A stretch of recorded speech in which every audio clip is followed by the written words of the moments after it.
Je vais vous parler aujourd'hui d'un accessoire pour tablette. C'est quelque chose que je fais très rarement, mais c'est un produit vraiment intéressant. J'ai reçu déjà il y a quelques temps. C'est l'Apple Magic Keyboard pour iPad Pro. Transforme votre iPad Pro en un petit ordinateur, voire en carrément un grand ordinateur. En tout cas, en un ordinateur, il ouvre de nouvelles perspectives. Mais ce qui est un peu dingue, c'est que j'ai jamais vu autant de hype autour d'un accessoire pour tablette. Même si c'est une belle tablette, même si c'est un bel accessoire. Quand j'ai commencé à travailler là-dessus, je me suis dit je vais faire une vidéo où je vais vous parler du nouvel iPad Pro, je vais vous parler du Magic Keyboard qui va avec, je vais vous faire une vidéo complète. Et puis je me suis rendu compte qu'il y avait beaucoup trop de choses à dire sur ce Magic Keyboard, que la vidéo allait être beaucoup trop longue. J'ai donc préféré la splitter. Aujourd'hui, on traite du Magic Keyboard d'Apple. On traitera d'ici quelques jours de l'iPad Pro. Donc je vous invite dès maintenant à vous abonner pour tout savoir sur la prochaine vidéo et d'activer la cloche si ce n'est pas déjà le cas. Je trouve ça extrêmement intéressant. J'utilise des iPads depuis beaucoup d'années. Il y a quelques mois, j'ai eu un iPad Pro. Et puis je l'utilise beaucoup, j'aime beaucoup ce format, je trouve vraiment intéressant, mais il lui manquait un petit quelque chose, et ce petit quelque chose, Apple vient de l'amener au travers de cet accessoire-là, qui malgré tout reste un accessoire très onéreux, mais ça je vous le dirai à la fin de la vidéo. Peut-être que vous connaissez déjà le prix tout de suite, et il n'y a pas grand secret là-dessus, mais ça nous fait un combo tout de suite relativement cher. Néanmoins, il y a un vrai usage derrière, il y a de vrais beaux usages derrière, je dirais même, et puis surtout, on a un produit qui est très bien fait, et une fabrication très solide et extrêmement rassurante. Vous le mettez dans le sens que vous voulez, vous pouvez le plier comme vous voulez, ça le sent en plein nez la robustesse. On se dit pas que ce produit va nous lâcher et au contraire, il est là pour supporter un iPad Pro qui est quand même relativement lourd. Eh bien, je peux vous assurer que la mission est vraiment remplie et que de ce côté-là aussi, Apple tient vraiment sa promesse. Ce Magic Keyboard vient vraiment emmener l'iPad Pro dans une toute nouvelle dimension. Les finitions sont vraiment irréprochables. Vous pouvez venir régler l'angle de visionnage. La raison pour laquelle vous avez un iPad Pro, eh bien, ce sont les usages que vous allez en avoir au quotidien. Quels sont vos usages avec votre iPad Pro si vous en avez un ou si vous comptez en acheter un, marquez-le moi en bas en commentaire. La toute première chose, ça va être l'aspect bureautique. Vous avez votre iPad Pro, vous avez beaucoup de performance, vous l'utilisez pour faire de la bureautique, que ce soit Word, Excel, tout le pack Office, de l'email. Pour travailler, vous êtes vraiment sur de la productivité. Je vous fais pas tout de suite le test de l'iPad Pro puisque ça, on le verra plus tard, mais ce Magic Keyboard vient vraiment permettre à cet iPad Pro de rentrer dans une autre dimension par rapport à ces usages-là. Et c'est pour moi un des intérêts primordiaux de ce produit, c'est que vous avez un format paysage, vous avez un clavier qui est là, bien réel, bien physique, et ça vous permet de faire des choses que vous ne faisiez pas de façon très pratique avant. Alors il existait bien évidemment des claviers Bluetooth, vous pouviez le connecter à votre iPad, il fallait aller dans vos paramètres, activer le Bluetooth, enfin bon,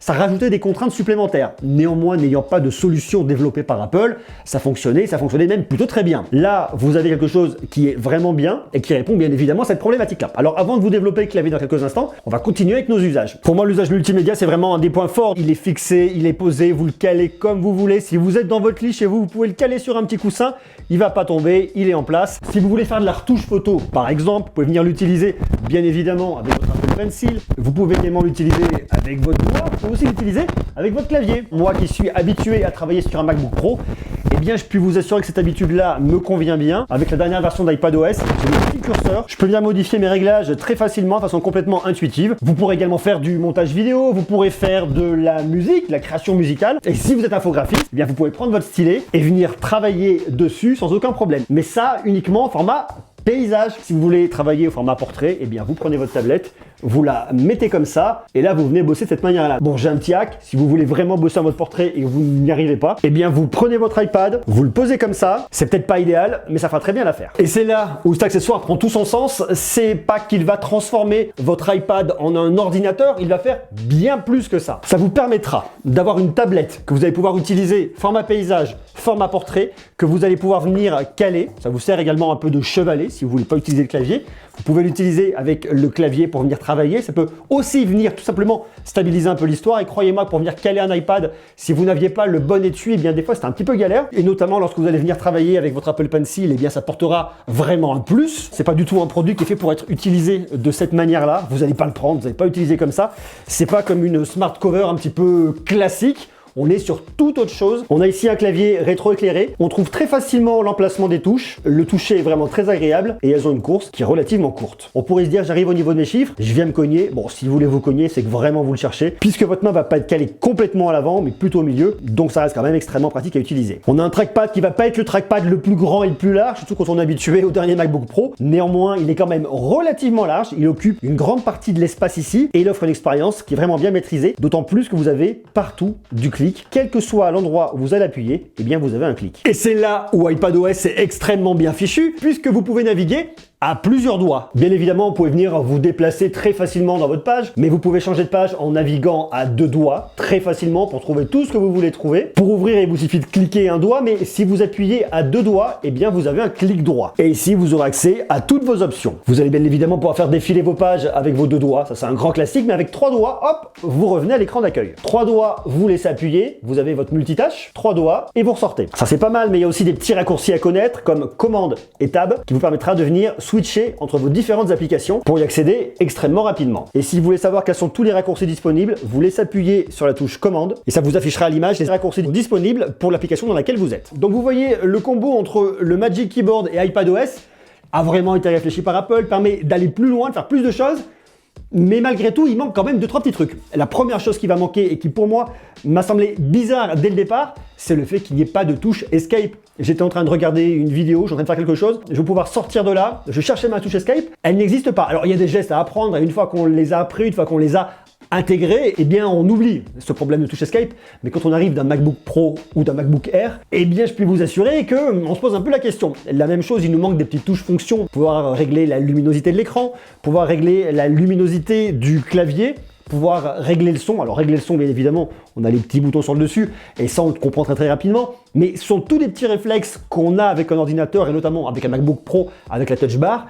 Et lorsque vous arrivez sur le Magic Keyboard de l'iPad Pro, eh bien, ce sont des choses qui vous manquent un peu. Est-ce que ça pourrait potentiellement arriver sur une version future? Ou alors est-ce qu'il faut vraiment s'habituer à utiliser l'iPad Pro avec le Magic Keyboard différemment de ce qu'on peut faire avec un MacBook Pro, notamment avec la Touch Bar? Bon, après, soyez rassurés, la luminosité, vous pouvez venir la régler en allant dans Réglages, vous allez dans Général, vous allez dans Clavier, vous allez dans Clavier physique, et là vous avez quelques petites options. Vous pouvez notamment venir régler la luminosité de votre clavier. Par défaut, elle va venir s'ajuster par rapport à la luminosité de votre pièce, et vous pouvez venir modifier des touches. La touche Globe par exemple, vous pouvez venir choisir d'assigner une autre touche, et notamment la touche Escape, c'est une possibilité. Après, à vous de voir, mais vous pouvez aller plus loin en termes de personnalisation. Moi je suis quand même vachement bluffé par cette sensation extrêmement robuste qu'on peut avoir lorsqu'on vient prendre, lorsqu'on vient l'enlever. À aucun moment on se dit que notre iPad Pro va tomber. On connaît la qualité des produits Apple, et une fois de plus, ils n'ont pas dérogé à la règle, avec une qualité de fabrication qui est vraiment bien. Vous pouvez venir régler très facilement de 90 degrés à 130 degrés, donc ça c'est vraiment bien. Maintenant, il y a peut-être un point un peu négatif, c'est que lorsqu'il est fermé comme ça, et si vous le posez sur une table, eh ben, il n'est pas hyper simple à ouvrir. Il faut vraiment venir, hop, le prendre à deux mains. C'est un peu l'inconvénient de ce type d'ouverture, mais qui malgré tout se comprend extrêmement rapidement une fois qu'on a pris le coup. C'est pas non plus parfait parce que c'est quand même quelque chose qui pèse relativement lourd. Le Magic Keyboard pèse quelque chose comme 690 grammes, tandis que l'iPad Pro pèse à peu près 645 grammes. On arrive sur un poids de 1335 grammes les deux. Autant vous dire que le Magic Keyboard pèse plus lourd que l'iPad Pro, et les deux combinés ensemble pèsent plus lourd qu'un MacBook Air. Mais vu le système de fabrication, vous êtes obligé d'avoir quelque chose qui pèse lourd pour venir contrebalancer le poids de l'iPad Pro. Point très positif, Apple a intégré de l'USB-C dans son Magic Keyboard, et vous avez toujours le port USB-C de l'iPad Pro disponible. Ce qui fait que vous pouvez venir le recharger d'un côté, brancher un accessoire de l'autre côté, extrêmement facilement. Vous n'allez pas avoir la même vitesse de charge en passant par le Magic Keyboard qu'en le branchant directement dans l'iPad Pro, mais ça reste malgré tout du point de détail. Si vous regardez bien sur les bords de l'appareil ici, eh bien vous êtes vraiment à fleur, ce qui lui donne un design qui est vraiment très beau. Maintenant le problème, c'est que s'il tombe et s'il prend un choc, eh bien vous n'avez que très peu de protection ici, autant vous dire quasiment aucune. Alors certes, il faut éviter de faire tomber son iPad, c'est pas fait pour ça, bien évidemment. On est malgré tout sur un Magic Keyboard qui sert également de protection, de Magic Cover, on pourrait appeler ça comme ça. Sauf que la partie protection sera effectivement bonne pour la face avant, mais également pour la face arrière, puisque vous voyez là que les caméras ne dépassent pas. Et par contre, pour tout ce qui va être choc sur les côtés, eh bien vous n'avez que très peu de protection. Évitez quand même de jeter votre iPad pour le tester ou pour le vérifier, ça pourrait être relativement ballot. À la question, est-ce que l'iPad Pro devient un ordinateur grâce au Magic Keyboard? J'ai envie de dire oui et non. Oui, beaucoup oui, puisque vous voyez que vous avez beaucoup d'usages très similaires à un ordinateur. Après, ça dépend de quel ordinateur. Ça dépend si on parle d'un MacBook Air, ça dépend si on parle d'un MacBook Pro, ça dépend une fois de plus de vos usages, ça dépend, vous, ce que vous allez réellement et concrètement en faire au quotidien. Ce qui est sûr, c'est que le Magic Keyboard emmène l'iPad Pro dans d'autres sphères, il va encore plus loin, il est encore plus complet, et je pense que pour beaucoup de personnes, il va se substituer à un ordinateur sur les 3/4 des usages. Moi non, avec mes habitudes de montage et mon travail, je vais pouvoir remplacer mon MacBook Pro par un iPad Pro avec un Magic Keyboard. Néanmoins, je peux vous assurer qu'il va prendre une place de plus en plus présente et de plus en plus croissante à la maison, que ce soit sur des usages de bureautique, sur des usages de divertissement, aussi bien pour moi, que pour le reste de la famille. Bon, je vais éviter pour Elliot à 6 ans qui me fout en l'air, ça pourrait être un petit peu embêtant. Vous allez beaucoup plus loin avec l'iPad Pro que ce que vous pouviez faire jusqu'à présent. Et moi, je trouve ça vraiment bien. Maintenant, ce que je trouve un peu moins bien, c'est le prix, puisque pour la version iPad Pro 11 pouces, il coûtera 339 €, et pour la version 12,9 pouces comme j'ai ici, 399 €. C'est relativement cher. Si on se dit c'est un accessoire, c'est très cher pour un accessoire, mais si on voit que cet accessoire vous permet de transformer votre iPad Pro en ordinateur et que de fait, il n'est plus un accessoire, mais une extension de votre iPad Pro, eh bien, on peut mieux comprendre le prix, même si malgré tout, ça reste quand même un sacré budget. À vous de me dire, vous, ce que vous en pensez en bas, en commentaire. Est-ce que vous avez un iPad Pro? Est-ce que vous avez acheté le Magic Keyboard? Est-ce que vous pourriez l'acheter? Est-ce que vous êtes sensible à ses charmes? Est-ce que vous voyez les usages? Oui, non, quoi, comment? Marquez-moi tout ça en bas en commentaire. Quant à nous, on se retrouve dès demain pour continuer à parler de tech. Allez, je vous envoie de l'amour. À demain. Ciao, ciao.